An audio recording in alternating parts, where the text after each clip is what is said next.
Hi there. In this video, I'm going to teach you what beat matching is, why it is crucial that you can adequately do it, and most importantly, how to master it. Now, everything we've covered so far is required knowledge for beat matching. However, beat matching at its core is the skill of taking two or more tracks and making them sound like one. Now, you do this by matching the beats. So using our previous example, we matched the tempo, pressed play on track 1, and then pressed play on track 2 at the beginning of the next phrase. However, it's unlikely that you're going to press play at the absolute perfect time, and this will cause the beats of the tracks to be ever so slightly out of sync. When this happens, this can cause a very nasty flamming effect, which sounds just unprofessional and can also take the audience out of the flow, as it becomes very obvious that you're bringing in another track.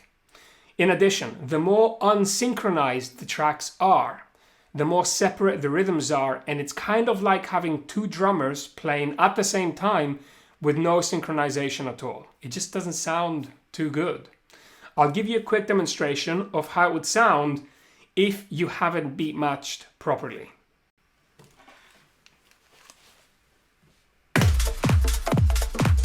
Like this. Here is one track, and two playing back at the same speed but not properly beat matched. You can hear that the kick drums and the rhythms of either track are totally separate and not playing back at the same time at all. Now this is when the DJ will start nudging the side of the jog wheel clockwise or anti-clockwise in order to push forward or backwards the incoming track so as to get it to play in sync with the master track. And this is what beat matching is in today's day and age. Now let me quickly go through how the jog wheel affects the track. First of all, never touch the top of the jog wheel unless you're scratching.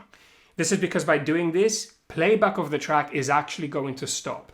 Let me demonstrate that quickly. So I'll press play, touch the top, and the track stops. And this is not what we want. We would only want to do this if we were scratching, and that's something we'll get onto in a later video. Now, the way you want to use the jog wheel is by only touching it from the side and either moving it clockwise or anti-clockwise. Now, if you spin the jog wheel clockwise, again, touching it only from the side, then the track will temporarily speed up as the jog wheel is spinning. Vice versa, if you spin it anti-clockwise, the track will temporarily slow down as you're turning the jog wheel. So if you have two tracks playing at the same time and they're slightly out of sync, as long as the BPM is the same, then all that means is that one of the tracks is slightly in front of the other. So what we would need to do is spin the jog wheel either anti-clockwise or clockwise so as to synchronize them again, and then the tracks will be perfectly beat matched. I'm going to give you a few examples. So I'm going to press play on track 1, I'm going to count to the end of the phrase, and at the beginning of the second phrase, I'm going to press play on track 2. And I want you to notice how when I press play, they're going to be slightly out of sync. We're going to be able to clearly hear the rhythms of both tracks.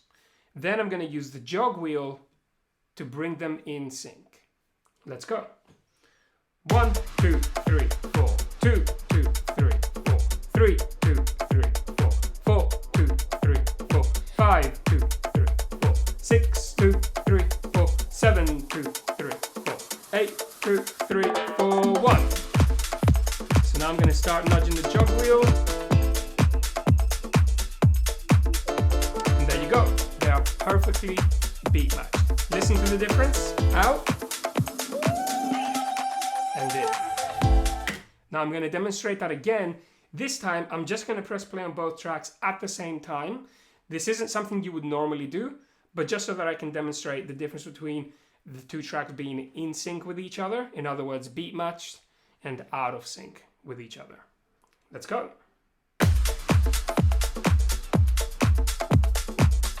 This is out of sync, and that's in sync. Once again, out of sync, and in sync. Alright, I hope you noticed the difference while I was nudging the jog wheel. Now, I really want you to focus on being able to beat match by ear. It's really important that you pay a lot of attention to the synchrony of the tracks, and you make sure to nudge the jog wheel whenever you hear that they're slightly out of sync, so as to bring them back in sync. Also, you may have noticed that there is a sync button on your deck and on Rekordbox. However, I highly advise against using this in any professional environment because, number one, it is frowned upon, but more importantly, number two, in a lot of clubs, the way they have the deck set up doesn't allow you to actually utilize the sync function. And you want to make sure that when you show up to perform in any venue, you can adequately perform and especially beat match no matter the setup that is there.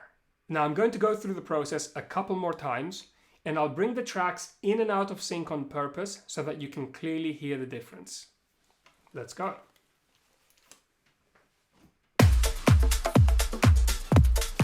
Out of sync.